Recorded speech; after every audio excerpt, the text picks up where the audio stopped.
ሩሲያ ዩክሬንን በመውረሯ ቢበሳጩም ከሩሲያው መሪ ቭላዲሚር ፑቲን ጋር ሰላምም ስምምም ናቸው። የዘለንስኪም ወዳጅ ከመሆን የገታቸው የለም። የኔቶም አባል ናቸው። ከአፍሪካ ሀገራት ጋርም ያኔ በኤምፓየርነታቸው ጊዜ አህጉሪቱን እንዳላስጨነቁ ሁሉ አሁን በብዙ የአህጉሪቱ ሀገራት ወታደራዊ ደጀን የንግድም አጋር ተፈላጊም ተከባሪም መሪ ሆነዋል። እርሳቸው የቱርክ ወኪል ናቸው። ምንም ነገር ከአገር ጥቅም አንፃር ብቻ በታላቅ ጥበብ ይይዛሉ። ቱርክ በሶማሊያና ኢትዮጵያ የባህር በር ንትርክ ውስጥ አንተምተው ለማለት ስትመጣ አንጀቴም አንጀቴ ሆዴም ሆዴ ነው የሚለው የእኩልነት ሚዛናዊነት ለሁለቱ ሀገራት ይካፈላል ወይስ ለሶማሊያ የሚያደሉበትና ከኢትዮጵያ ጋር የሚያስቀድሙት የጋራ ጥቅም ጉዳይ አላቸው ወይ ብሎ መጠየቅም ያስፈልጋል።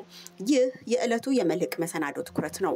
ቅንብሩን ለማዘጋጀት የቱርክን የዜና ወኪል አናዶሉ ባሳለፍነው እሁድ ለንባብ ያበቃውን የዜና ዘገባና ስቶክሆልም ኢንተርናሽናል ፒስ ሪሰርች ኢንስቲትዩት SIPRI በምህጻረ ቃሉ ያወጣውን ጥናታዊ ጽሑፍ ተጠቅሜያለሁ።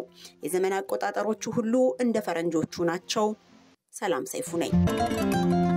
በአመት 1.6 ቢሊዮን ዶላርን ለወደብ ኪራይ ማውጣት የመረራት ኢትዮጵያ ስለ ወደብ በመንግስት ደረጃ ማሰብ የጀመረችው ባሳለፍነው አመት ነበር። ከሱዳንም ከሶማሊላንድም ያሉ በሮችን ለመግቢያና መውጫነት ብትጠቀምም ካላት ትልቅ የህዝብ ብዛት የተነሳ ጅቡቲም ዋነኛ የፍላጎቷ መዳረሻ ናት። እንዲያውም 90% የወጪና ገቢ ንግዱ እንቅስቃሴ መተላለፊያም ይኸው የጅቡቲ ወደብ ነው። ነገር ግን ጅቡቲ በተለይም ከቅርብ ዓመታት ወዲህ ጥቂት የማይባሉ በደካማነትም የማይሰሉ አገራት የጦር መሰረት መጣያ መሆን ከጀመረች በኋላ በግሮሯ የሚያልፈውን ለመቆጣጠር ትችል የነበረችውን ኢትዮጵያ ጣል ማድረግና መሞላቀቅ ከጀመረች ውላ አድራለች። እናም ያለ ጥርጥር ኢትዮጵያ አማራጭ ብቻ ሳይሆን በአንጻራዊነት ውድ ዋጋ የማያስከፍላትንና እንዳሻት ልታዝበት የሚገባትን በር ለማስከፈት ማንኳኳት መፈለጓ ተገቢ ፍላጎቷን ይፋ ለማድረግና ለማሟላትም ጊዜዎች ሁሉ ትክክል ናቸው።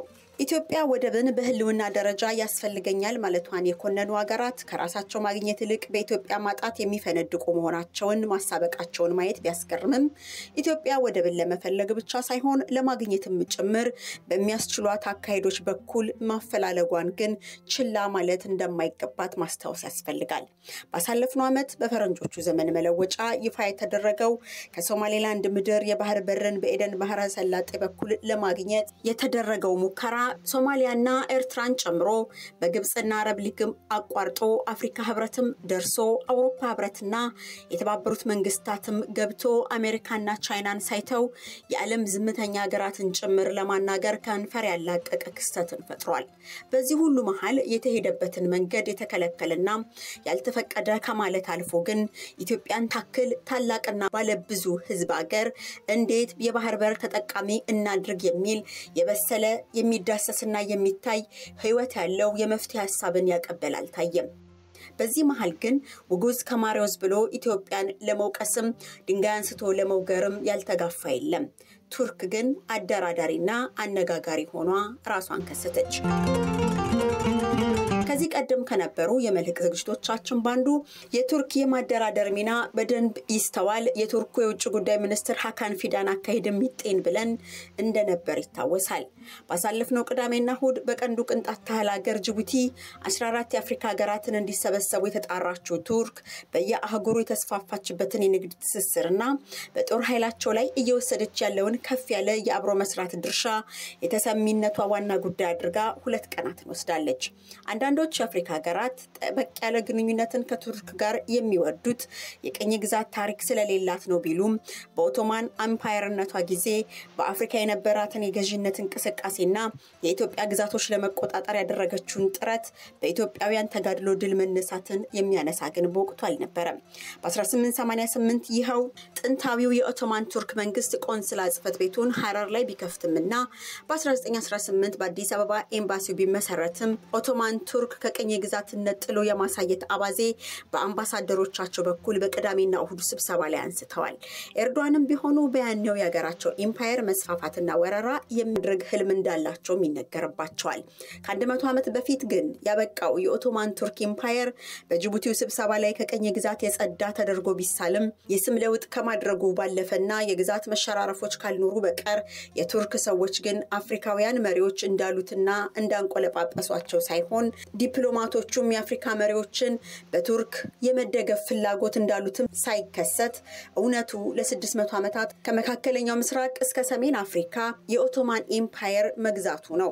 ያንን የኃያልነት ጊዜ የሚናፍቁት የቱርክ ፕሬዝዳንት በአፍሪካ ስማቸው ባልተገለጸ በበርካታ ሀገራት ውስጥ የአገራቱን የጦር ኃይል የሚያሰለጥኑ ሰውም ናቸው። በዚህ ባሳለፍነው ሳምንት 14 ሀገራት በአጠቃላይ ከቱርክ ጋር በጅቡቲ ሲነጋገሩ ኢትዮጵያ የለችበትም። ይህንን ስብሰባ አስመልክቶ የተናገሩ የአንካራ ዲፕሎማቶች ግን ያገኙትን አፍሪካዊ አመኔታ አጣቅሰው ካሳለፍነው ሰኔ ወር ጀምሮ ኢትዮጵያውያንም ሶማሊያውያንም የሚያምኑን እኛን ሆኖ ስለተገኘ በገቡበት የወደብ ውዝግብ ላይ አደራዳሪ ሆነናል ሲሉ የኢትዮጵያን ስም ለአገራቸው ታላቅነት ማስደገፊያ አድርገው ጠርተዋታል። ለሰብሳሃራ ሀገራት ዋነኛ የጦር መሳሪያ አቅራቢ የሆነችው ቱርክ በሶማሊያ ያላት ተደማጭነትና የጠባቂነት ሚና ተአማኒነትን አስመልክተው የተናገሩት ስሜ አይጠቀስ ያሉ ቱርካዊ ዲፕሎማት ከሞቃዲሾ ጋር የተፈጠረውን ወዳጅነት 2 አስርታቶች የተከፈለበትና በእርሻና የሞቃዲሾ አየር ማረፊያ ግንባታ የተጣበቀ እንደሆነ ይናገራሉ። የወታደራዊ ስልጠና ማዕከላት፣ ትምህርት ቤቶችና ሆስፒታሎችም በቱርካውያን የተገነቡላቸው ሶማሊያውያንም እንደ አገር ለመቆም በሚያደርጉት ትግል ውስጥ ምርኩዝም ወንጭፍም ጠመንጃም የጠመንጃውን አንጋችም እያቀበለች አብራቸው የመጣቸው ቱርክ እንደሆነች በአጽንኦት ይናገራሉ።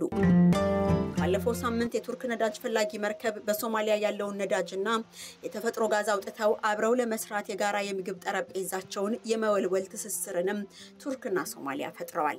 በዚህም 3 እያንዳንዳቸው 5000 ስኩዌር ኪሎ ሜትሮችን የሚሸፍኑ ይዞታዎችን የኤርዶዋን ሰዎች በሶማሊያ ይቆጣጠራሉ። በሰብሳሃራ ሀገራት አራተኛዋ ትልቅ የጦር መሳሪያ አቅራቢዋ ቱርክ ሽብርተኝነትን ከአህጉሪቱ ለማጥፋት ነው በተዋጊና በመዋጊያ አቅርቦት አህጉሪቱን የምረዳው ትላለች። በዚህ ሁሉ የጋራ ጥቅሞች መካከል ቱርክ ለኢትዮጵያ ፍትሃዊና ተገቢ ጥያቄ የሄደችበትን በችግር የተሞላ መገዳ አቃንታ ሶማሊያንም ኢትዮጵያንም ሶማሊላንድንም አሸናፊ የሚያደርግ መፍትሄን በገለልተኝነት ታፈላልጋለችን ብሎ ለመጠየቅ ይልቁንም በእምነትና በአርመሞ መቀመጥ አያዋጣም፣ መጠበቅም አያተርፍም። ምክንያቱም ኢትዮጵያ በራሷ ምሉ የሆነች ሀገር እንደመሆኗ የነጻነት ትርጉም የገባትና የነጻነት ተምሳሌት የነጻነትን ማስጠባቂ እንደመሆኗ መጠን ምናልባትም ቱርክ እንዳሻት ለመሆን በምትፈልግባቸው የቀንዱ ሀገራት ላይ ኢትዮጵያ እንቅፋት ትሆንብኛለች ብላ ስላለማሰቧም ማንም እርግጠኛ መሆን አይችልም።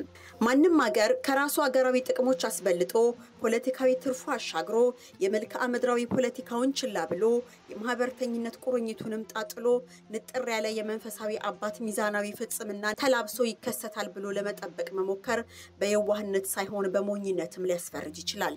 ከዚህ ባለፈ ግን የአፍሪካ ህብረትን ጨምሮ ሞሪታኒያ፣ አንጎላ፣ ጋና፣ ኮሞሮስ፣ ቻድ፣ ሪፐብሊክ ኦፍ ኮንጎ፣ ደቡብ ሱዳን፣ ሊቢያ፣ ኢኳቶሪያል ጊኒ፣ ጅቡቲ፣ ናይጄሪያ፣ ዚምባብዌና ግብጽ የተሳተፉበትን ስብሰባ ባሳለፍነው ቅዳሜና እሁድ አከናውናለች።